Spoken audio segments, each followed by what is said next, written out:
அவர் எனக்கு தெரிஞ்ச வரைக்கும் எல்லா இடத்துலயும் போய் சவுண்ட் விடுறாரு, காட்டு கூச்சல் இருறாரு. துரோகம் தமிழ்நாடு முழுவதும் சென்று பேயாட்டம் ஆடிட்டு இருக்கு, தலைவிரித்து ஆடுது. போதாக்குறைக்கு மற்ற கட்சி கொடிகளை தங்கள் கூட்டங்கள்ல அதை கூட சரியா செய்ய தெரியல. அதுல நான் பார்த்தேன் இன்னைக்கு நாமக்கல் மாவட்டத்தில் குமாரபாளையத்தில் நினைக்கிறேன், அந்த கூட்டத்தில் ஒரு ஏடிமிக்க டிஷர்ட் போட்டு தாவேகா கொடியை தூக்கி பிடிக்கிறாங்க. ரொம்ப அரசியல்ல ரொம்ப தரம் தாழ்ந்து பழனிசாமி கம்பெனி செயல்பட்டு கொண்டிருக்கிறது. காரணம், ஒரு கட்சி அது இப்பதான் அந்த நமது கரூர் துயர சம்பவம் நடந்து இப்பதான் 2வது வாரமே, இன்னைக்கு சனிக்கிழமை தான் முடியுது. இன்னொரு கட்சியோட கூட்டணியை பத்தி பேசுவது, இன்னொரு கட்சி கூட்டணிக்கு வர வேண்டும் என்று நினைப்பது அவர்களுடைய உரிமை.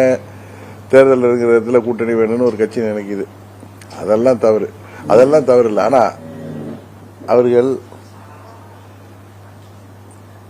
இதே மாதிரி ஒரு கொடுமையான துயர சம்பவம் அங்கே நடந்திருக்கின்ற நேரத்தில் நாம் முன்பு சொன்ன மாதிரி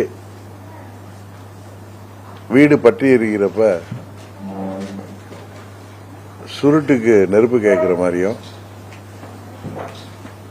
ஆடு நினைதுன்னு ஓனாய் கண்ணீர் விடுற மாதிரியும் பழனிசாமி செயல்படுறது அது எல்லா அரசியல் கட்சிகளுக்குமே ஒரு தர்ம சங்கடத்தையும் தலைக்குணிவையும் ஏற்படுத்து. இந்த நேரத்தில் நான் மிகவும் மதிக்கின்ற ஒரு பத்திரிகை, அதுல தாவேகா கொடிகள் அதிமுக கூட்டத்தில் வீசப்படுகிறது, கூட்டணி நெருங்கி வருகிறது, இது குழப்பத்தில் தினகரன் அவங்க போட்டிருக்காங்க. என்ன நடக்குது? இது சோசியல் மீடியால அந்த கொடியை ஒரு அதிமுக தொண்டர் கையில கொடுத்து 2 கொடி ஒரு கூட்டத்தில் பிடிச்சி வச்சிருக்காங்க.